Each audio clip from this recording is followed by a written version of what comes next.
ஆயுர்வேதம் ஒரு பொக்கிஷம், நம் ஆயுள் நீட்டக்கும் அற்புதம். டாக்டர் ஸ்ரீவர்மாஸ். ஒரு குழந்தைய பார்த்தா அந்த குழந்தைய நோக்கி ஒரு பாலியல் உணர்வு வரக்கூடிய ஒரு நபரையோ மாத்துறதுக்கான நடவடிக்கைகள்ல நம்ம அரசாங்கமோ இல்லை நம்மளோட சமூகமோ என்ன முன்னெடுத்திருக்கு அப்படிங்கிறது தான். இதுல ரொம்ப கொடுமையான விஷயம் என்னன்னு கேட்டீங்கன்னா, இந்த போக்சோ கேஸ்ல அதிகபட்சமா இந்த மாதிரி மாற்றவங்க யாருன்னு பாத்தீங்கன்னா அவங்களோட நெய்பரா இருக்காங்க. போக்சோ ரிலேட்டடாக அவேர்னஸ்க்காக போயிருக்கும் போது நாங்கள் பார்க்குற ஒரு விஷயம் என்னென்னா, நிறைய பேரண்ட்ஸ்க்கு தெரியும் இந்த மாதிரி சின்ன சீண்டல் இருந்தது அப்படின்னு. நிறைய ஸ்கூல்ஸ்க்கு கூட தெரியும். ஆனால் பேரண்ட்ஸ் என்ன பண்ணுவாங்கன்னா, இவன் நம்மளுக்கு தெரிஞ்சவன் தானே, இவன் அசிங்கப்பட்டுருவான், இல்லை அவங்க ஃபேமிலியிலேருந்து வந்து கெஞ்சுவாங்க, இதை வெளியில் சொல்லாத நீ அப்படின்னு நிறைய இடங்கள்ல சொல்ல மாட்டாங்க. உங்களுடைய பார்வையில் இவங்களுக்கு என்ன மாதிரியான ஒரு தண்டனை கிடைக்கும் நினைக்கிறீங்க? கார்த்திக் அப்படிங்கிறவர் தான் A1 நினைக்கிறேன். ஸோ மோகன்ராஜ் அப்படிங்கிறவர் அவருக்கு ஹெல்ப் பண்ண ஒரு நபர், 2 பேருமே கைது பண்ணியிருக்காங்க. ஸோ இதில் 2 பேருக்குமே என்ன மாதிரியான தண்டனை கிடைக்கும் நினைக்கிறீங்க? இப்போ அட்டெம்ப்ட் தான் பண்ணாரு அப்படின்னா, அட்டெம்ப்ட் பண்ணவருக்கு ஒரு தண்டனை இருக்கும். இப்போ அதிகபட்சமான தண்டனை என்ன அப்படின்னா, இப்போ இந்த அக்ரவேட்டட் அஃபென்ஸ், அதாவது தெரிஞ்ச ஒரு நபர், அவர் வந்து நெய்பராக இருந்து இல்லை ஸ்டாஃபாக இருந்து அவங்க பண்ணி அதில் ஒரு பெனட்ரேஷன் வரைக்கும் போயிருந்தது, டெத் இருக்குது அப்படின்னா, ஜெயிலில் ப்ரிசன்ஸில் நிறைய நாங்கள் பார்க்குற விஷயம் என்னென்னா, ஜெயிலுக்குள்ளார போயிட்டு வரவன் எவனும் திருந்துற மாதிரி எங்களுக்கு தெரியறதில்ல. ஜெயிலுக்குள்ள போயிட்டு வரவன் இன்னும் ஒரு பெரிய நெட்வொர்க்கை கிரியேட் பண்ணிட்டு வர மாதிரி, இல்லை இதுலேருந்து எப்படிலாம் தப்பிக்கிறதுங்கிறத மற்றவங்க கிட்ட இருந்து கற்றுக்கிட்டு வர மாதிரி சில விஷயங்கள் எல்லாம் நம்ம பார்க்குறோம். அரசாங்கம் என்ன பண்ணணும்னா, நிரூபிக்கணும் சட்டத்தின் முன்னாடி, எந்த சந்தேகமுமே இல்லைங்க இவர் தான் இந்த குற்றம் செஞ்சாருங்கிறத எல்லா வகையிலையும் நாங்கள் வந்து ஃபைனலைஸ் பண்ணிட்டோம்னு அவங்க சொல்லணும். ஆனால் அப்படி ஒரு சந்தேகம் எழும்புற மாதிரியான ஒரு சுச்சுவேஷன் இருந்ததுன்னு வைங்களேன், ஒரு சின்ன லேக்குனை கூட இல்லாமல், ஒரு சின்ன ஹோல் கூட இல்லாமல் அந்த இன்வெஸ்டிகேஷன் ஆஃபீஸர்ஸ் பண்ணணும் அப்படிங்கிறது தான் முக்கியம். அதில் தவறு இருந்தால் மட்டும்தான் நீங்கள் ஹைகோர்ட்டுக்கு போனாலோ இல்லை சுப்ரீம் கோர்ட்டுக்கு போனாலோ அவங்க ரிலீஸ் ஆகிறதுக்கான வாய்ப்பு இருக்கு. அதாவது அந்த சிறுமியினுடைய தந்தை கால் பண்ணி எடுக்கலை அப்படிங்கிற ஒரு வாதத்தை வைக்கிறாரு. அப்படி வைக்கும் பட்சத்தில் அங்கே இருக்கக்கூடிய காவல்துறை அதிகாரிகள் மீதோ யார் மீதோ வழக்குகள் வர்றதுக்கான வாய்ப்புகள் இருக்கு. பேசு தமிழா பேசு நேயர்களுக்கு வணக்கம். இன்றைய சிறப்பு நேர்காணலில் நம்மோடு இணைந்திருக்கும் சிறப்பு விருந்தினர் உயர்நீதிமன்ற வழக்கறிஞர் திரு ராஜேஸ்வரி அவர்கள். வணக்கம். வணக்கம். சமீபத்தில் நீங்கள் கேள்விப்பட்டிருப்பீங்க, தமிழ்நாட்டை ஒரு உலுக்கிய சம்பவம்னு கூட சொல்லலாம். சூலூரில் நடந்த அந்த சிறுமியினுடைய அந்த பாலியல் வன்கொடுமை செய்யப்பட்டு அந்த சிறுமி வந்து ரொம்ப கொடூரமான முறையில் இறந்தாங்க. நாங்கள் வந்து ஆன் தி ஸ்பாட்டுக்கு போனனால அங்கே இருக்கக்கூடிய மக்கள்கள் சொன்ன எல்லா விஷயமே வந்து பார்த்தோன்னா ரொம்ப நம்மளால் யோசிச்சு கூட பார்க்க முடியாத ஒரு சுச்சுவேஷன் அந்த இதில். ஸோ இந்த வழக்கு எப்படி பார்க்குறீங்க? முதற்கட்டமாக அந்த நபரை வந்து கைது பண்ணியிருக்காங்க, கூண்டாஸ் போட்டிருக்கதெல்லாம் சொல்லப்படுது நான் கேள்விப்பட்ட வரைக்கும். இந்த வழக்கை நீங்கள் ஒரு வழக்கறிஞரை எப்படி பார்க்குறீங்க, ஒரு விமனா நீங்கள் எப்படி பார்க்குறீங்க அப்படின்னு? இது வந்து எந்த இடத்துலையுமே நடக்கக்கூடாத ஒரு குற்றம் அப்படின்னு தாங்க சொல்லணும். ஏன்னா ஒரு குழந்தைக்கு, அவளுக்கு வந்து இந்த உலகத்தை பற்றி எந்த அனுபவமே இருக்காது. அதுவும் அவளுக்கு நடக்கக்கூடிய சம்பவத்தோட வீரியம் கூட அவளுக்கு தெரியாது. அந்த மாதிரி ஒரு பச்சிலம் குழந்தை, அதுவும் ஒரு விளையாட்டு மட்டுமே விஷயமா அவளோட மைண்டில் ஓடிக்கிட்டு இருக்கும்போது அந்த நேரத்தில் நடந்த இந்த சம்பவம் அப்படிங்கிறது எங்களை பொறுத்த வரைக்கும் ஒரு பெண்ணாக பார்த்தாலும் சரி, வழக்கறிஞராக பார்த்தாலும் சரி, ஒரு சமூகத்தில் இருக்கக்கூடிய மிக கொடிய குற்றத்தில் இது ஒன்று அப்படின்னு தான் நம்ம சொல்ல முடியும். இதில் வந்து இந்த குழந்தை ஒரு பாலியல் குற்றத்துக்கு உள்ளாக்கப்பட்டு அவளை வந்து சிதைச்சு அதுக்கப்புறம் அவளை கொலையும் பண்ணியிருக்காங்க அப்படிங்கிறது வந்து உச்சபட்சமான ஒரு குற்றமாக தான், இதை வந்து ஒரு ஜீரணிக்க முடியாத ஒரு விஷயமாக தான் நாங்கள் பார்க்குறோம். பட் இது என்ன ரொம்ப கவலையான ஒரு விஷயம் என்ன அப்படின்னா, இது ரிப்பீட்டடாக ஏன் நடந்துக்கிட்டே இருக்குது, இதற்கான காரணம் என்ன, எதனால் இந்த குற்றத்தை நம்ம எனக்கு இதிலே ஒரு கேள்வி இருக்குது, சின்ன ஒரு குறுக்கீடு மட்டும். சமீபத்தில் விளாத்திக்குளத்தில் நடந்த அந்த சிறுமியினுடைய அந்த வன்கொடுமை, அவருக்கு வந்து இரட்டை தூக்கு கொடுத்துருக்காங்க செஷன் கோர்ட் நினைக்கிறேன். இரட்டை தூக்கு கொடுத்தாலும் இதற்கு முன்னாடி நிறைய கேஸ் பார்த்துருக்கோம். நம்ம நிர்பயாவில் தொடங்கி நிறைய வழக்குகள் பார்த்துருப்போம். தமிழ்நாடே நிறைய வழக்குகளை சந்திச்சிருக்கு. இப்படி இருக்கும்போது தொடர்ச்சியாக ஆனால் இந்த குற்றம் நடந்துக்கிட்டே இருக்குது. சைல்டு ரேப் அப்படிங்கிறது நம்ம தொடர்ச்சியாக கேட்டுக்கிட்டு இருக்க ஒன்று. வீக்லி ஒன்ஸாச்சும் அந்த மாதிரியான செய்திகளை நம்மளால் பார்க்க முடியுது. இருந்தும் நிறையா தீர்ப்புமே நிறையா வந்திருக்கு, தூக்கு தண்டனை, ஆயுள் தண்டனை, அந்த மாதிரி நிறையா. அப்படி இருந்தும் தொடர்ச்சியாக நடக்கிறதுக்கு காரணம் என்னன்னு நினைக்கிறீங்க? சம்மந்தப்பட்ட ஒரு நபர் ஒரு குற்றவாளி, அவரை நம்ம வந்து அரெஸ்ட் பண்ணிடுறோம், அதுக்கப்புறம் அவருக்கு தீர்ப்பு கொடுத்துட்றாங்க, அவருக்கு தண்டனையும் கொடுக்கப்பட்டுருது. அது நடந்த குற்றத்திற்கான தண்டனை மட்டும்தானே ஒழிய குற்றத்தை தடுப்பதற்கான வழியா அப்படின்னு கிடையாது. ஈவன் நம்மளோட சிஸ்டமே எப்படி பார்த்தீங்கன்னா ரிஃபர்மேஷன் சிஸ்டம். நீங்கள் யாரை உள்ளார தண்டனைக்கு உள்ளவனா குற்றவாளியா உள்ளார கூட்டிகிட்டு போகிறீங்களோ அவரை ப்ரிசனில் வச்சு ரிஃபார்ம் பண்ணி அவரை நல்லவரா மனசை மாற்றி இனி இதெல்லாம் தப்பு அப்படின்னு சொல்லி கொடுத்து கூட்டிகிட்டு வர ரிஃபர்மேட்டிவ் சிஸ்டமை தான் நம்ம வச்சிட்ருக்கோம் நம்ம. ஆனால் உள்ளார போனவனையாவது நம்ம திருத்தி வெளியில் கூட்டு வரலாம் நீங்கள் யோசிக்கலாம். ஆனால் வெளியில் இதே ஒரு குற்றத்தை செய்யணுங்கிற எண்ணத்தோடவோ ஒரு குழந்தைய பார்த்தா அந்த குழந்தைய நோக்கி ஒரு பாலியல் உணர்வு வரக்கூடிய ஒரு நபரையோ மாத்துறதுக்கான நடவடிக்கைகளில் நம்ம அரசாங்கமோ இல்லை நம்மளோட சமூகமோ என்ன முன்னெடுத்திருக்கு அப்படிங்கிறது தான். பட் போக்சோ கேசஸை பொறுத்த வரைக்கும்ங்க ஒரு கலெக்டிவ் ரெஸ்பான்சிபிலிட்டி வேணும்னு ஒரு வழக்கறிஞராக நான் நினைக்கிறேன். ஏன்னா அதில் நீங்கள் வந்து வெறும் தப்பு செஞ்சறவனை தண்டிச்சிட்டிங்கன்னா இந்த குற்றம் தடுக்கப்பட்டுருமான்னா கிடையாது. ஏன்னா தவறிழைச்சிட்டா தண்டனை கிடைக்குமோங்கிற பயம் இருக்கிறவனுக்கு இருக்கலாம், ஆனால் அந்த பயம் இல்லாதவனுக்கு இது இருக்கிறதுக்கு வாய்ப்பு கிடையாது. ரெண்டாவது இன்னொன்று என்னென்னா ஒரு குழந்தைக்கு கூட தன்னை வந்து ஒரு ஸ்ட்ரேஞ்சர் தொட்டால் நம்ம குட் டச் பேட் டச்னு சொல்கிறோம். ஒரு ஸ்ட்ரேஞ்சர் தொட்டால் ஒரு ஸ்ட்ரேஞ்சர் கூட தூரமாக போகக்கூடாது, ஒரு ஸ்ட்ரேஞ்சர் தொட்டால் கத்தணும், யார்கிட்டையாவது நம்ம போய் ரீச் ஆகணும், இமீடியட்டாக நம்ம ஷவுட் பண்ணணும், இல்லை சொல்லணும் நம்ம யார்கிட்டையாவது ஒரு ட்ரஸ்ட்வர்த்தியான பர்சனை பார்த்து அவர்கிட்ட நம்ம கன்வே பண்ணணும் அப்படிங்கிற அவேர்னஸ் எல்லாம் நம்ம குழந்தைங்களுக்கு கொடுக்குறோமா? இந்த குட் டச்னா என்ன, பேட் டச்னா என்னன்னு எல்லா குழந்தைங்களுக்கும், அது நீங்கள் ஒரு கிராமத்தில் வளர்ந்த குழந்தையா இருந்தாலும் ஓரளவுக்கு இப்போ நீங்கள் சென்னை மாதிரி சிட்டியில் இருக்க குழந்தைங்களுக்கு இது ஒரு அகடமிக்ஸில் கொண்டு வந்துடுறாங்க. ஆனால் கிராமத்தில் இருக்க குழந்தைங்களுக்கு இது போகிறதில்ல. இதில் ரொம்ப கொடுமையான விஷயம் என்னன்னு கேட்டிங்கன்னா இந்த போக்சோ கேஸில் அதிகபட்சமாக இந்த மாதிரி மாற்றவங்க யாருன்னு பார்த்தீங்கன்னா அவங்களோட நெய்பராக இருக்காங்க. ஓகே. இந்த வழக்கில் பக்கத்து வீட்டில் இருக்கவர், தெரிஞ்ச அத்தையாக இருக்காங்க, மாமாவாக இருக்காங்க, இல்லை தெரிஞ்ச ஒரு ஸ்கூல் ஸ்டாஃபாக இருக்கார். அண்ட் ஆக்சுவலி இந்த போக்சோ கேசஸில் சொல்லும் அக்ரவேட்டட் அஃபென்ஸ் அப்படின்னா என்னென்னா ஒரு தெரிஞ்ச நபர். அப்போ அந்த பொண்ணுக்கு என்னென்னா இவர்கிட்ட போகக்கூடாதுன்னு தெரியாது. இப்போ ஒரு ஸ்டாஃப் கிட்ட நீ போகாதமான்னு அந்த பொண்ணுக்கு தெரியாது ஒரு விஷயம். அப்போ ஒரு ஸ்டாஃப் கிட்ட போகும், அவர் அபியூஸ் பண்ணுறாரு அப்படின்னா அது அக்ரவேட்டட் அஃபென்ஸ் அப்படின்னு அந்த சட்டம் சொல்லுது. அப்போ ஒரு நெய்பர் பண்ணியிருந்தா, ஒரு தெரிஞ்ச ஒரு நபர் ஒரு ஸ்டாஃப் பண்ணியிருந்தாரு, ஒரு ஹாஸ்பிட்டலில் இருக்காங்க, அங்கே ஒர்க் பண்ணுற ஸ்டாஃப் பண்ணியிருக்காங்கன்னா அது அக்ரவேட்டட் அஃபென்ஸ்குள்ளார வரும். இது தண்டனையின் விகிதத்தை தான் அதிகப்படுத்துதே ஒழிய அவங்களுக்கு ஒரு அவேர்னஸ் இருக்கா இது செய்யக்கூடாது, இப்படி ஒரு விஷயம் செஞ்சால் அந்த குழந்தை எந்த அளவுக்கு பாதிக்கப்படுறா. நிறைய பேர் என்னன்னாங்க இது கொலை வரைக்கும் போகுமான்னு தெரியாது. இந்த மாதிரி ஒரு விஷயத்தில் ஈடுபடும் போது இதை நம்ம அந்த குழந்தைகிட்ட பண்ணுவோம், அவள் வீட்டுக்கு போய் சொல்லாமல் இருந்தால் போதும், இதை மறைக்க முடியுமான்னு பார்ப்பாங்க. ஆனால் அவங்கள அந்த குற்றத்தை ஒரு அந்த பொண்ணுக்கு ஒரு ஃபிசிக்கல் இன்ஜுரி நடந்துருச்சுன்னு வச்சுக்கோங்களேன், அப்போ மறைக்க முடியாது, எப்படியாவது கண்டுபிடிச்சிருவாங்களோ நம்மக்கிட்ட வந்துருவாங்களோன்ற இடத்துல தான் அவங்க கொலை வரைக்கும் போகிற மாதிரி நாங்கள் நிறைய கேசஸில் பார்க்குறோம்.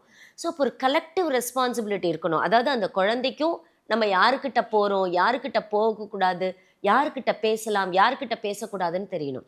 பெற்றோர்களுக்கும் ஒரு சூப்பர்விஷனில் இருக்கணும். நம்ம எல்லா இடத்துலையும் சொல்லுவோம் ஒரு 16 வயசு வரைக்கும் ஒரு குழந்தை மேலே நம்ம ஒரு கண் வச்சுட்டே இருக்கணும், நம்ம ஒரு சூப்பர்விஷன் வச்சுக்கிட்டே இருக்கணும்.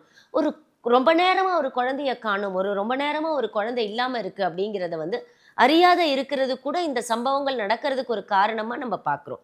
இன்னொரு பக்கம் தவறு இழைக்கிறவங்களுக்கு வந்து இது வந்து ஒரு தண்டனை, நம்ம ஒரு பெருசாக மாட்டிக்கிட்டாதான் தண்டனை, மாட்டிக்கலைன்னா நிறைய இந்த மாதிரியான அஃபென்சஸ் பண்ணுறவங்கள நீங்கள் பார்த்தீங்கன்னா அவங்க சின்னதாக யாரோ சில குழந்தைங்க கிட்ட இந்த தவறுகளை பண்ணியிருப்பாங்க. ஒரு பெரிய லெவலில் இப்போ நீங்கள் என்ன ஹேபிச்சுவல் அஃபெண்டரா இருந்திருப்பாங்க அவங்க, கண்டிப்பாக இருக்கிறதுக்கு வாய்ப்பு உண்டு. ஏன்னா அவங்க எல்லாருமே இப்போ நீங்கள் நிறைய பேர் என்னென்னா இது ஒரு சைக்காட்ரிக் ப்ராப்ளம், எங்களுக்கு வந்து ஒரு குழந்தைய பார்த்தா எங்களுக்கு தூண்டுதல் வந்துடும், அந்த பாலுணர்வு எங்களுக்கு வந்துடும், அந்த மாதிரியான விஷயங்கள் எல்லாம் நிறைய பேர் சொல்கிறாங்க.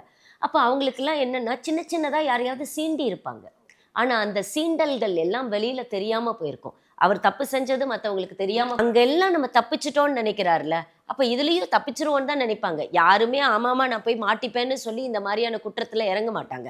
அப்போ ஒவ்வொரு சின்ன குற்றங்கள் நடக்கும்போதே அதை நம்ம ரீச் பண்ணுறதில்ல. ஆக்சுவலி இந்த ஆக்டில் வந்து அட்டெம்ப்ட் டு ஒருத்தர் அட்டம் பண்ணுறாருன்னு வச்சுக்கோங்களேன், அந்த அட்டெம்ப்ட்டுக்கு கூட இதில் தண்டனை இருக்குது. ஆனால் நம்ம நிறைய நேரங்களில் இந்த அட்டெம்ப்ட் நம்மளுக்கு வெளியே வரதில்லை.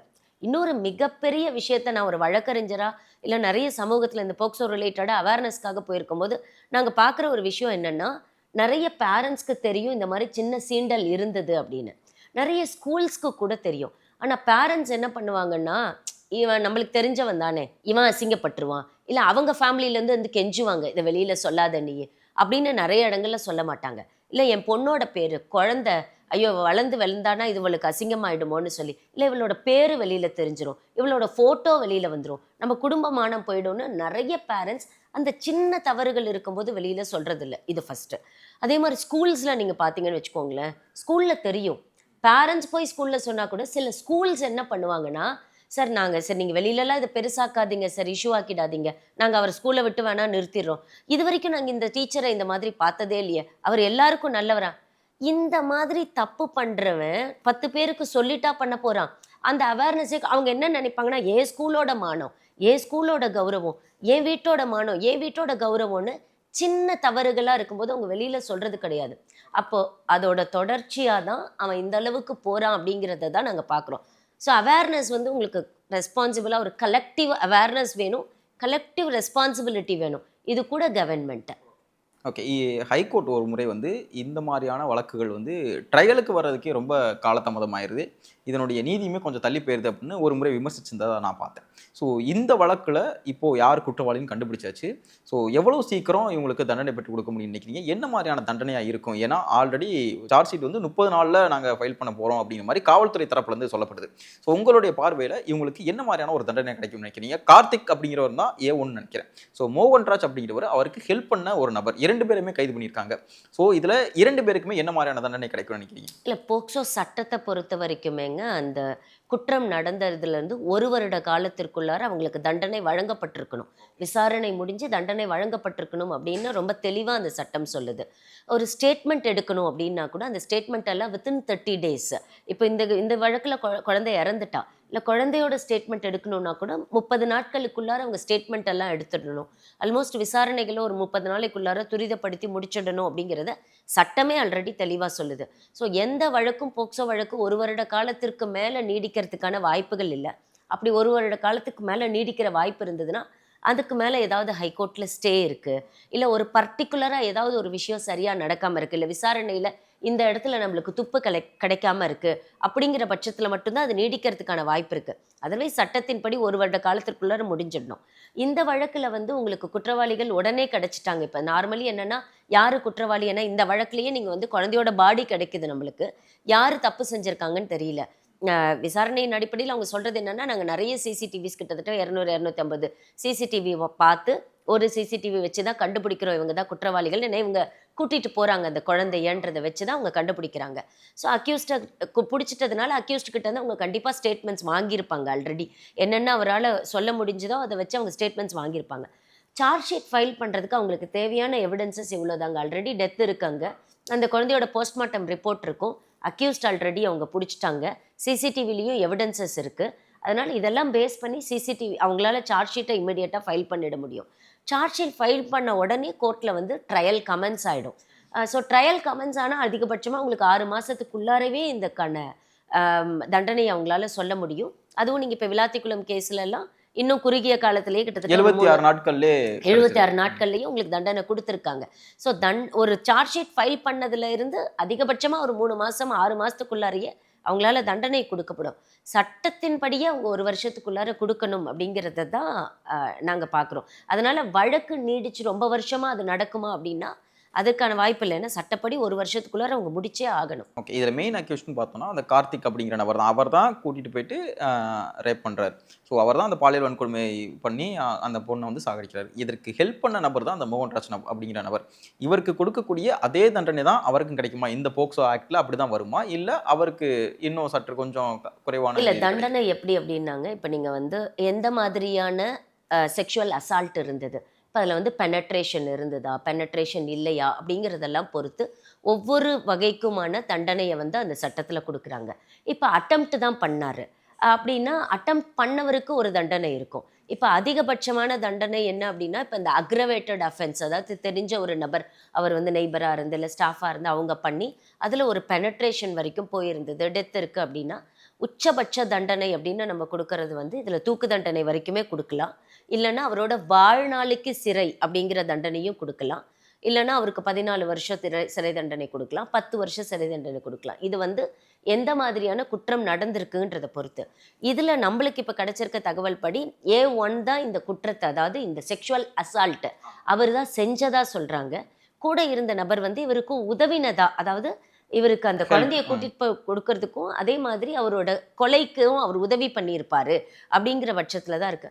அப்ப அவருக்கு எப்படினாலும் கொலைக்கு உதவி பண்ணதுக்கான தண்டனை அப்படின்னு பார்த்தாலே உச்சபட்ச தண்டனை வரும். ஓகே, இவருக்கும் அதே மாதிரியான தண்டனை கிடைக்க தான் தண்டனை வாய்ப்பு கிடைக்கிறதுக்கு கண்டிப்பா வாய்ப்பு இருக்கு. ஏன்னா இவர் கொலைக்கான உதவிகளை அவர் பண்ணியிருக்காருல்ல, அதே மாதிரி அந்த அசால்ட்டுக்கான விஷயங்களையும் அவர் பண்ணியிருக்காரு.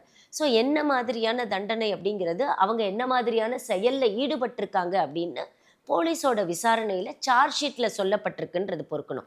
சார்ஜ் ஷீட்ல வந்து போடுவாங்க, இந்த அக்யூஸ்ட் மேல இன்னென்ன செக்ஷன்ஸ்க்கு கீழே சார்ஜஸ் நாங்க பண்றோம் அப்படின்னு சொல்லுவாங்க. ஸோ இப்போ ஃபார் எக்ஸாம்பிள், இப்போ அவர் வந்து செக்ஷுவலா அவரும் அசால்ட் பண்ணியிருந்தாரு அப்படின்னா, அப்போ செக்ஷன் 4, 5, 6, 7ன்னு எந்த செக்ஷன் கீழே அவர் மேலே வந்து அசால்ட் பண்ணினாங்க அப்படிங்கிற செக்ஷன் போடுவாங்க. இப்போ கொலை பண்ணி இருந்தாங்க அப்படின்னா அதற்குரிய இப்போ ஐபிசியில் இருக்கக்கூடிய குற்றங்களை அதில் சேர்ப்பாங்க. ஸோ அவர் என்ன மாதிரியான நடவடிக்கைகளை பண்ணினார் அப்படிங்கிறத போலீஸ் விசாரணையின் அடிப்படையில் சார்ஜ் ஷீட்டில் சார்ஜஸாக ஃப்ரேம் பண்ணுவாங்க அவங்க பேரில். அந்த சார்ஜஸை பொறுத்து தான் அவங்களுக்கு தண்டனைகள் வழங்கப்படும். தமிழக அரசு வந்து இந்த மாதிரியான விஷயங்கள், குழந்தைகள் பாதுகாப்பான விஷயங்கள்ல கிரவுண்ட் ரியாலிட்டியா செய்யக்கூடிய விஷயங்கள் என்ன நினைக்கிறீங்க? என்ன மாதிரியான விஷயங்களை இன்னும் முன்னெடுக்கணும்னு நீங்க நினைக்கிறீங்க ஒரு வழக்கறிஞரா? ஏன்னா நிறைய பொதுமக்களுடைய எமோஷன் என்னவா இருக்குன்னா, இந்த மாதிரி ஆட்களை எதுக்கு விடணும்? ஸோ சில பேர் நான் அந்த தந்தைக்கிட்டே நான் வந்து பேசும்பொழுது என்ன சொன்னாங்கன்னா, இந்த மாதிரி ஆட்களை நடு ரோட்டில் வச்சு சுடணும் அப்படிங்கிற மாதிரி சொல்லியிருந்தாங்க. ஸோ பொதுமக்களுடைய எமோஷன் அதுவாக தான் இருக்கும். எப்போவுமே எல்லாருக்குமே அதான் எமோஷன். ஏன்னா ஒருத்தவங்க பாதிக்கப்பட்ட இடத்துல இருந்து தான் ஒரு மக்கள் வந்து பார்ப்பான். அவனுடைய பார்வை எல்லாமே அதாக தான் இருக்கும். நானும் பாதிக்கப்பட்டேன் அந்த ரேஞ்சில் தான் இருக்கும். ஸோ உங்களுடைய பார்வையில் வழக்கறிஞரா தமிழக அரசு என்ன பண்ணணும்னு நினைக்கிறீங்க? இந்த மாதிரியான விஷயங்கள்ல கிரவுண்ட் ரியாலிட்டியா என்ன நடக்கும்? இல்ல ஆக்சுவலி நான் முதல் தேவை என்ன அப்படின்னு நினைக்கிறேன், ஒரு கவர்மெண்ட் வந்து, ஒரு தமிழக அரசு வந்து அவேர்னஸ் கிரியேட் பண்ணணும். அது வந்து பேரண்ட்ஸ்க்காக இருந்தாலும் சரி, குழந்தைங்களுக்காக இருந்தாலும் சரி, அந்த ஊர் மக்களுக்காக இருந்தாலும் சரி, பக்கத்தில் இருக்கவங்களுக்காக இருந்தாலும் சரி, முதல்ல ஒரு அவேர்னஸ் கிரியேட் பண்ணணும். இந்த விஷயங்கள் இது வந்து தவறு, இதற்கு கீழே என்னென்ன மாதிரியான தண்டனைகள் கிடைக்குது, இல்லை இதனால் பாதிப்புகள் எப்படி இருக்கும், அப்படி ஒரு பாதிப்பு நடந்தால் அது இனிஷியல் ஸ்டேஜ்லேயே இவங்கிட்ட இந்த குறைபாடு இருக்குது அப்படின்னு சொன்னால் அதை கண்டெடுத்து நீங்கள் உடனே வந்து ஒரு அவேர்னஸ் கிரியேட் பண்ணணும். சில பேருக்கு இது ஒரு சைக்காட்ரிக் ப்ராப்ளம் அப்படின்னு சொல்கிறாங்க. அதாவது ஒரு கிராமத்தில் இருப்பாங்க, ஒரு 2-3 பேர் வந்து இந்த மாதிரியான ரொட்டீனாக அந்த பொண்ணுங்களை சீன்றது, இல்லை வந்து ஒரு செக்ஷுவல் விஷயங்களில் இன்வால்வ் ஆகுறது அப்படிங்கிறது ஒரு ரொட்டீனாக பண்ணிகிட்ருப்பாங்க. அப்படின்னா அவங்கள கண்டுபிடிச்சி அவங்களுக்கு தேவையான சைக்காட்ரிக் ட்ரீட்மெண்ட் வேணும் அப்படின்னா அவங்கள ட்ரீட்மெண்ட் கொடுக்கணும். இல்லை அவங்கள முதல்ல ஐசோலேட் பண்ணணும். அவங்க கிட்ட இருந்து எச்சரிக்கையாக இருங்கன்னு அந்த ஊரில் இருக்க பெண்களுக்கோ இல்லை அந்த ஊரில் இருக்கக்கூடிய குழந்தைங்களுக்கோ ஒரு அவேர்னஸை க்ரியேட் பண்ணணும். இது வந்து மஸ்ட்டு. 2வது, ஒரு குற்றம் ஆரம்ப நிலையிலேயே இருந்தா, இப்போ என்னன்னா ஒரு ரேப் நடந்து இல்லை ஒரு குழந்தைக்கு ஃபிசிக்கலாக ஒரு இன்ஜுரி நடந்ததுக்கு அப்புறம் தான் கம்ப்ளைண்ட் அப்படிங்கிற விஷயம் இருக்குல்ல, இது கண்டிப்பாக தடுக்கப்படணும். ஒரு குழந்தைக்கு சின்னதாக சீண்டல் இருந்தாலே இமீடியட்டாக அவர் மேலே ஆக்ஷன் எடுக்கணும். இப்போ நம்மளோட பொதுமக்களோட குமுறல்ல இருந்து நீங்கள் இதை தெரிஞ்சுக்கோங்களேன். பொதுமக்கள் என்ன கேட்குறாங்கன்னா, இப்போ அரேபு கண்ட்ரீஸ்லலாம் இருக்க மாதிரி ஏன் நீங்கள் வந்து நிற்க வச்சு தண்டிக்க கூடாது? அப்போ அந்த தண்டனையை பார்த்து மக்கள் இது தப்பு செய்யறதுலேருந்து பண்ணுவாங்க. நான் இதனால தான் நான் சொன்னேன், நம்மளோட இந்தியன் சிஸ்டம் என்ன சொல்லுது அப்படின்னா, இட்ஸ் ரிஃபர்மேட்டிவ் சிஸ்டம். இப்போ நீங்கள் அங்கே உங்களுக்கு வந்து புனிட்டிவ் சிஸ்டம், அங்கே வந்து தண்டனை தான் வந்து ரிஃபார்ம். இங்கே வந்து நம்ம ரிஃபார்ம் பண்ணணும்னு நினைக்கிறோம். அதாவது ஒருத்தனை மாற்றி அவனை திருத்தி கொண்டு வரணும்னு நம்ம நினைக்கிறோம். அப்போ இதை என்ன நினைக்கிறாங்கன்னா, இப்போ ஜெயிலுக்குள்ளார போயிட்டு வந்தானா அவன் திருந்திடுவான் அப்படின்னு. ஆனால் ஜெயிலில் ப்ரிசன்ஸில் நிறைய நாங்கள் பார்க்குற விஷயம் என்னென்னா, ஜெயிலுக்குள்ளார போயிட்டு வரவன் எவனும் திருந்துற மாதிரி எங்களுக்கு தெரியறதில்ல. ஜெயிலுக்குள்ளே போயிட்டு வரவன் இன்னும் ஒரு பெரிய நெட்வொர்க்கை க்ரியேட் பண்ணிட்டு வர மாதிரி, இல்லை இதுலேருந்து எப்படிலாம் தப்பிக்கிறதுங்கிறத மற்றவங்க கிட்டேருந்து கற்றுக்கிட்டு வர மாதிரி சில விஷயங்கள் எல்லாம் நம்ம பார்க்குறோம். ஸோ இப்போ இந்த ரிஃபர்மேட்டிவ் சிஸ்டம் அப்படின்னா ஒன்று திருத்துறதுக்கான சரியான நடவடிக்கைகளை அரசாங்கங்கள் முன்னெடுக்கணும். அது பிரிசனுக்குள்ளே இருந்தாலும் சரி, வெளியிலையும் சரி, அவேர்னஸ் கிரியேட் பண்ணணும். சட்டங்கள் வந்து இன்னும் கொஞ்சம் வேகமாக, இப்போ நீங்கள் சொல்கிற மாதிரி இப்போ என்னென்னா ஒரு 10 நாளில், ஒரு 20 நாளில், ஒரு 30 நாளில் இதற்கான தண்டனை கிடைக்குது அப்படின்னு தெரிஞ்சாங்கன்னு வச்சுக்கோங்களேன். அப்போ வந்து ஒரு பயம் இருக்கும். இப்போ என்ன ஆகுதுன்னா, நம்மளுக்கு வந்து விளாத்திக்குளம் வழக்கு எப்போவோ நடந்தது, ஒரு மாதம் 3 மாதம் முன்னாடி திடீர்னு தண்டனை. நம்ம அதுக்கு நடுவில் நம்ம நிறைய விஷயங்களை பேசிடுறோம், நிறைய விஷயங்களை நம்ம மறந்துடுறோம். அப்போ நம்மளுக்கு அந்த தண்டனைங்கிறதோட வீரியமோ, அன்னைக்கு நடந்த சம்பவத்தின் வீரியமோ மக்களுக்கு, பொதுமக்களுக்கு புரியறதில்ல. இல்லை சம்மந்தப்பட்ட குற்றவாளிகளுக்கு, இந்த மாதிரியான சிந்தனையில் இருக்கிறவங்களுக்கு வந்து இது போய் புரியறதில்லைன்னு நினைக்கிறோம். இந்த விளாத்திக்குளம் கேஸை நம்ம எடுத்துக்கிட்டோம்னா அப்படின்னா, இரட்டை தூக்கு அப்படிங்கிற ஒரு விஷயத்த உயர்நீதிமன்றம் கொடுத்துருந்தாங்க. செஷன் நீதிமன்றம் வந்து கொடுத்துருக்கும் போது நிறைய பேருக்கு என்ன தோணுதுன்னா, சாமானிய மக்களுக்கு தூக்கு அப்படிங்கிறது தெரியும், ஒரு முறை தூக்கில் போடுவாங்க, இறந்து போயிடுவாங்க. அது என்னப்பா இரட்டை தூக்கு அப்படிங்கிற ஒரு விஷயம்? இரட்டை தூக்குனா என்ன? இல்லை, அது என்னன்னாங்க, 2 செக்ஷன் இருக்கும். இப்போ ஃபார் எக்ஸாம்பிள் ஒரு கொலை நடந்திருக்குன்னு வச்சுக்கோங்களேன். கொலை ஒரு தனிப்பட்ட செக்ஷன் கீழே தீர்மானிக்கப்படணும். அப்போ அந்த கொலைக்கு உரிய தண்டனை அப்படின்னு ஒன்று தனியாக கொடுப்பாங்க. ஒரு ரேப் நடந்திருக்கு அப்படின்னா அந்த ரேப்புக்கு ஒரு தூக்கு தண்டனை இருக்குன்னு வச்சுக்கோங்களேன். அப்போ அந்த ரேப் தீர்மானிக்கப்படும் போது அதற்கு ஒரு தூக்கு தண்டனை. இப்போ அதில் விளாத்திக்குளம் வழக்கில் வந்து கொலையும் நடந்திருக்கு, அங்கே வந்து அவங்கள செக்ஷுவல் அசால்ட்டும் நடந்திருக்கு. இதற்கு ஒரு தூக்கு தண்டனை, இந்த செக்ஷன் கீழே அவருக்கு ஒரு தூக்கு தண்டனை கொடுத்துருக்காங்க, அந்த செக்ஷன் கீழே அவருக்கு ஒரு தூக்கு தண்டனை கொடுத்துருக்காங்க. அப்படின்னா என்னன்னா 2 செக்ஷனும் அவர் மேலே ப்ரூவ் ஆகி இந்த 2 செக்ஷன் கீழேயும் ஒரு குற்றவாளின்னு தீர்மானிக்கப்பட்டு அவருக்கு தூக்கு தண்டனை வழங்கப்பட்டிருக்கு. அப்போ 2 செக்ஷன் கீழே அவருக்கு தூக்கு தண்டனை வழங்கப்பட்டதுனால அது இரட்டை தூக்கு தண்டனை அப்படின்னு நம்ம சொல்கிறோம். ஆனால் ஒருத்தர் ஒரு தடவை தான் தூக்கில் போட முடியும். பட் இப்போ ஒரு ஒரு பர்டிகுலர் கேஸில் ஒரு ஒரு அக்யூஸ்டு பேரில் ஒரு 4-5 செக்ஷன் இருக்குன்னு வைங்களேன். ஒவ்வொரு செக்ஷனுக்கு உரிய தண்டனையும் கோர்ட் வந்து வழங்குவாங்க. இப்போ அதை வந்து கன்கரண்ட்டாக கொடுக்கறதா, இப்போ ஃபார் எக்ஸாம்பிள் ஒரு 14 வருஷம் ஒரு தண்டனை கொடுக்குறாங்கன்னு வச்சுக்கோங்களேன். ஒரு செக்ஷன் கீழே 14 வருஷம் தண்டனை, அடுத்த செக்ஷன் கீழே 14 வருஷம் தண்டனை. ஆனால் அது ஒரே நபருக்கு தான் அவங்க கொடுக்கும்போது கோர்ட் தீர்மானிக்கும் அதில் இந்த 14 வருஷத்தையும் அவர் ஒரே சமயத்தில் அவர் அனுபவிக்கலாம். அப்படின்னா ஒரு 14 வருஷம் தான் அவர் உள்ளார இருந்துட்டு வெளியில் வருவார். இல்லை இந்த 14 வருஷத்தையும் தனித்தனியாக அவர் அனுபவிக்கணும் அப்படின்னா அப்போ முதல் செக்ஷனுக்கு முதல் 14 வருஷம் அவர் அனுபவிப்பார், அடுத்த செக்ஷனுக்கான அடுத்த 14 வருஷத்தை திருப்பி அவர் அனுபவிப்பார்.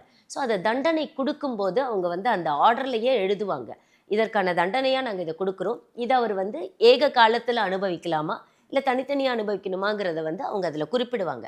அந்த வழக்கில் அவருக்கு 2லேயுமே அவருக்கு தூக்கு தண்டனை கொடுத்ததுனால அது இரட்டை தூக்கு தண்டனை அப்படின்னு சொல்கிறாங்க. இப்போ இந்த சூலூர் வழக்குலையும் நீங்கள் என்னென்னா இதுலேயும் கொலையும் நடந்திருக்கு, செக்ஷுவல் அசால்ட்டும் நடந்திருக்கு.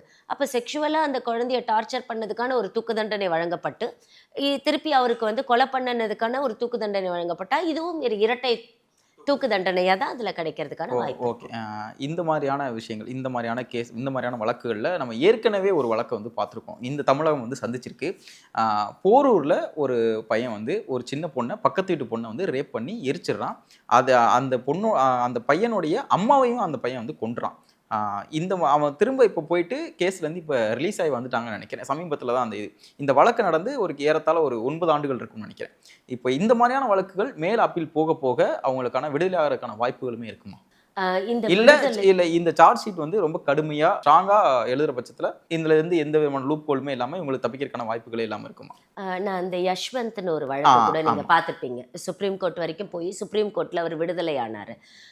இப்போ இந்த மாதிரியான விஷயங்கள்ல இருக்கக்கூடிய குறைபாடு என்ன அப்படின்னு கேட்டிங்கன்னா, இந்த இன்வெஸ்டிகேஷன் நடக்கும்போது போலீஸ் சரியான விசாரணையை நடத்தி ஒரு சரிவர அதை பதிவு பண்ணி என்ன நடந்திருக்கோ அவங்களோட விசாரணைகளை பதிவு பண்ணி அந்த பதிவு பண்ணினதுக்கு தகுந்த மாதிரி அவங்க சார்ஜ் ஷீட் போட்டிருந்தாங்க அப்படின்னு சொன்னால் அப்போ பிரச்சனை வராது. இப்போ நீங்கள் டெக்னிக்கல் டிஃபால்ட்ஸ்ன்னு சொல்லுவோம், நாங்கள் டெக்னிக்கலாக சில பிரச்சனைகளை வந்து போலீஸார் செஞ்சிட்டாங்க அப்படின்னா அது மட்டும்தான் விடுதலைக்கு காரணமாக இருக்கிறதுக்கான வாய்ப்பு உண்டு. இப்போ நீங்கள் மேல்கோர்ட்டில் அப்பீல் போகும்போது என்னென்னா, இந்த கொலை நடக்கவே இல்லை இப்படியெல்லாம் அவங்க கேட்க முடியாது, இந்த மாதிரி ஒரு அசால்ட் நடக்கவே இல்லை அப்படின்னு சொல்லவே முடியாது. ஏன்னா இந்த மாதிரி குற்றவியல் வழக்குகளில் என்ன அப்படின்னா, ஒருவர் குற்றம் செஞ்சிட்டார் அப்படின்னு சந்தேகத்திற்கு இடமில்லாமல் நிரூபிக்கப்படணும். அதுதான் உங்களுக்கு இப்போ அவர் குற்றம் செஞ்சிட்டாரு அப்படின்னு அரசாங்கம் என்ன பண்ணணும்னா நிரூபிக்கணும் சட்டத்தின் முன்னாடி. எந்த சந்தேகமுமே இல்லைங்க, இவர் தான் இந்த குற்றம் செஞ்சாருங்கிறத எல்லா வகையிலையும் நாங்கள் வந்து ஃபைனலைஸ் பண்ணிட்டோம்னு அவங்க சொல்லணும். ஆனால் அப்படி ஒரு சந்தேகம் எழும்புற மாதிரியான ஒரு சுச்சுவேஷன் இருந்ததுன்னு வைங்களேன், அப்போ அதை மேல் நீதிமன்றங்கள் கருத வேண்டிய சூழல் வரும். ஏன்னா இந்த கோர்ட்டில் ட்ரையல் நடக்கும், இங்கே விசாரணை நடத்துவாங்க, குறுக்கு விசாரணை நடத்துவாங்க, என்ன சாட்சியங்கள் கொடுத்துருக்காங்கன்னு பார்ப்பாங்க. அந்த சாட்சியங்களை என்னென்ன இப்போ வெப்பன் இருக்குன்னு வச்சுக்கோங்களேன், இந்த குழந்தைய கொலை செய்யறதுக்காக இப்போ ஃபார் எக்ஸாம்பிள் அதில் வந்து அந்த குழந்தையோட முகத்தை எல்லாம் சிதைச்சிருக்காங்கன்னு சொல்கிறாங்க. இப்போ சிதைக்கிறதுக்காக ஏதோ ஒரு வெப்பன் யூஸ் பண்ணியிருக்காங்க, இல்லை வந்து ஒரு கல் யூஸ் பண்ணியிருக்காங்கன்னா அந்த கல்லெல்லாம் அவங்க முதல்ல ரெக்கவர் பண்ணணும். எந்த இடத்துல இந்த கல்லை எடுத்தாங்க, எந்த இடத்துல வச்சு இந்த முக சிதைப்பு நடந்தது, இப்போ இதெல்லாம் பண்ணணும். இப்போ ஃபார் எக்ஸாம்பிள் ஒருத்தவங்க தூக்கு மாட்டி தொங்கிட்டாங்க, அவங்க சேலையில் தான் தூக்கு மாட்டி தொங்கிட்டாங்க அப்படின்னா அந்த சேலையை சீஸ் பண்ண வேண்டியது அவசியம்.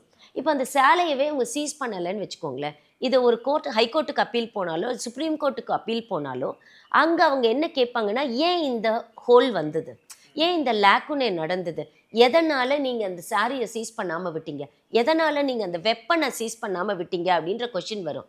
அப்போது இன்வெஸ்டிகேஷன் ப்ராப்பராக இருந்தது அப்படின்னா, இன்வெஸ்டிகேஷனுக்கு தேவையான விஷயங்களில் இன்வெஸ்டிகேஷன் ஆஃபீஸர் கரெக்டாக பண்ணிட்டாருன்னா நீங்கள் எந்த கோர்ட்டுக்கு அப்பீல் போனாலும் பண்ண முடியாதுங்க.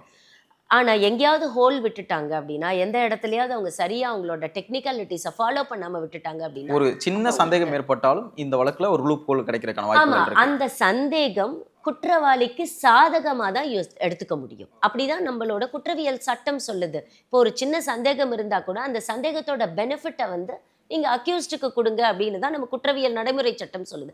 அப்போ நம்மளோட சாட்சியல் சட்டமும் அதை தான் சொல்லுது. அப்போ அதை அதாவது சிஆர்பிசி படி ஒரு இது அவங்களுக்கான அட்வான்டேஜ் இதுல கிடைக்கிறதுக்கான வாய்ப்பு. ஆமா நீங்க வந்து பெனிஃபிட் ஆஃப் டவுட் வந்து எப்பவுமே அக்யூஸ்டுக்கு ஃபேவரா தான் போகும். அதை தான் அந்த வார்த்தையில சொல்லுவாங்க. ஒரு ஒரு ஒரு சந்தேகம் வந்துருச்சு, ஒருவேளை இவன் பண்ணியிருக்க மாட்டானோ, இதை நீங்க எடுக்கலையே, இதை வச்சு நீங்க ப்ரூவ் பண்ணாம விட்டுட்டீங்களே, இவன் தான் இந்த தப்பை பண்ணினான்னு. இப்போ ஃபார் எக்ஸாம்பிள் இப்போ இந்த வழக்குல ஒரு இடத்துல வச்சு முகத்தை சிதைக்கிறாங்கன்னு சொல்றாங்க. அதற்கான வெப்பன் என்ன யூஸ் பண்ணினாங்க, அதற்கான கையில் அவங்க கிட்ட என்ன இருந்தது அப்படிங்கிறத கண்டுபிடிச்சு அதையும் எங்கேருந்து எடுத்தாங்கன்னு சொல்லி இந்த இடத்துல தான் வச்சுருந்தாங்க, இப்படி தான் வச்சு செஞ்சாங்கன்னு எக்ஸிபிட் பண்ண வேண்டிய இடம் வந்து போலீஸார்கிட்ட இருக்கு. அப்போ போலீஸார் அது சரிவர விசாரணை பண்ணி அவங்க எக்ஸிபிட் பண்ணிடணும் கொண்டு வந்து கோர்ட் முன்னாடி. அதில் நிறைய நேரங்களில் நம்ம என்ன பண்ணுவோம்னா ஒரு அவசர கதியில் பண்ணுவோம். இந்த மீடியா ப்ரெஷரு, இந்த கவர்மெண்ட் ப்ரெஷரு, இதெல்லாம் பேஸ் பண்ணி என்ன பண்ணுவாங்க அப்படின்னா அவசர கதியில் பண்ணுவாங்க. நாளைக்கே சார்ஜ் ஷீட் போட்டுருணும், அடுத்த வாரமே சார்ஜ் ஷீட் போட்டுருணும்னு. அப்போ இந்த டெக்னிக்காலிட்டிஸை விட்டுருவாங்க அவங்க. நாளைக்கு இதெல்லாம் அப்பீல் போனாலும் இது கேள்வியாக வரக்கூடாது அப்படின்னு நினச்சாங்க அப்படின்னா இவனுக்கு தண்டனை வாங்கி கொடுக்கறது தான் நம்மளோட உச்சபட்ச மோட்டிவாக இருக்குது அப்படின்னு நினச்சா அதையெல்லாம் கரெக்டாக பண்ணி எந்த விதமான சட்ட சிக்கலும் ஏற்படாத மாதிரி ஒரு சின்ன லேக்குனை கூட இல்லாமல் ஒரு சின்ன ஹோல் கூட இல்லாமல் அந்த இன்வெஸ்டிகேஷன் ஆஃபீஸர்ஸ் பண்ணணும் அப்படிங்கிறது தான் முக்கியம். அதில் தவறு இருந்தால் மட்டும்தான் நீங்கள் ஹைகோர்ட்டுக்கு போனாலோ இல்லை சுப்ரீம் கோர்ட்டுக்கு போனாலோ அவங்க ரிலீஸ் ஆகிறதுக்கான வாய்ப்பு இருக்குது. நம்ம யஷ்வந்தோட கேஸில் கூட பார்ப்போம் நம்ம அதை. அதாவது வந்து அவர் பெட்ரோல் ஊற்றி கொளுத்தினார் அப்படின்னா அந்த பெட்ரோல் இவர் எங்கேருந்து வாங்கினார்னு சொல்லலை. இதெல்லாம் நீங்கள் வந்து இன்வெஸ்டிகேஷனில் இல்லை அப்படின்னாலும் அங்கே பேசுவாங்க அவங்க அதில்.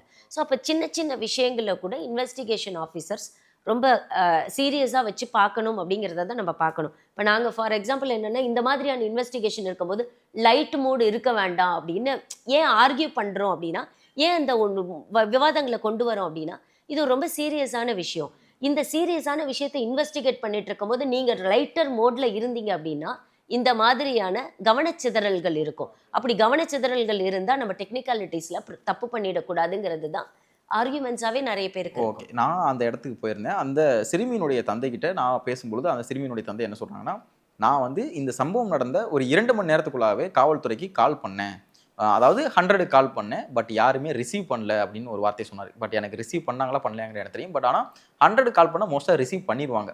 ஆனால் ½ அன் ஹவர் கழிச்சு அந்த சூலூரினுடைய அந்த சர்க்கிளில் இருக்கக்கூடிய ஸ்டேஷன்லேருந்து அவர் கால் வந்து தான் சொல்கிறாரு, சப் இன்ஸ்பெக்டர் பேசினதாகவும் சொல்கிறாரு. அரை மணி நேரத்துக்கு கழிச்சு தான் வந்து கால் பண்ணியிருக்காங்க. ஸோ இது எல்லாம் தாண்டி இது ஒரு புறம். இன்னொரு புறம் பார்த்தோம் அப்படின்னா இந்த அரெஸ்ட் பண்ணப்பட்ட அந்த கார்த்திக் மோகன்ராஜ் அந்த 2 நபர்களுக்கும் இன்றைக்கு வரைக்குமே எனக்கு என்ன ஆச்சுன்னு தெரியாது.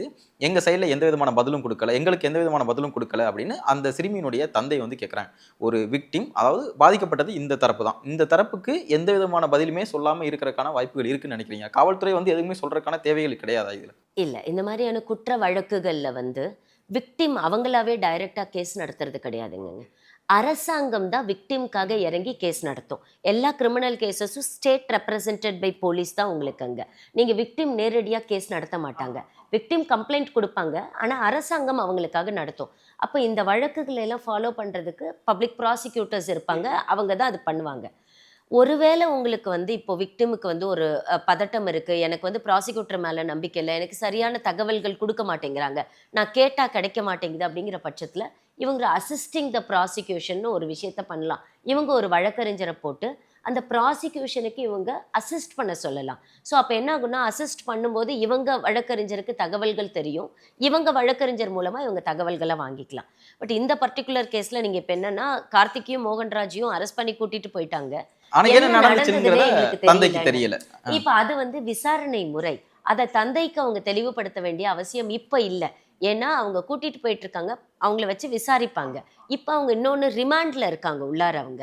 ஸோ அவங்க ரிமாண்ட்ல உள்ளார இருக்கும்போது அவங்க பிரிசனுக்குள்ளார தான் இருப்பாங்க.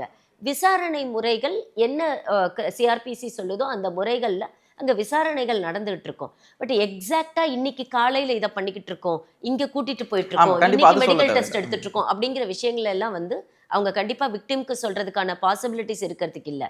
பட் தகவல்கள் அவங்க தெரிஞ்சுக்கணும்னு நினைச்சாங்கன்னா, ஏன்னா அது அவங்களோட கேஸு, என்ன நடக்குது இல்லை சரியான திசையில தான் போகுதா அப்படின்னு அவங்க நினைச்சாங்கன்னா அவங்க ஒரு அசிஸ்டிங் த ப்ராசிக்யூஷன் ஒரு அட்வொகேட் அப்பாயிண்ட் பண்ணி என்ன நடக்குதோ அவங்க தெரிஞ்சுக்கலாம். பட் இந்த வழக்கு இன்னும் சார்ஜ் ஷீட்டே ஃபைல் பண்ணப்படலை. அதனால் கோர்ட்டில் எப்படி இருக்குன்னா, எஃப்ஐஆர் ஸ்டேஜில் தான் கோர்ட்டில் பெண்டிங்காக இருக்கும்.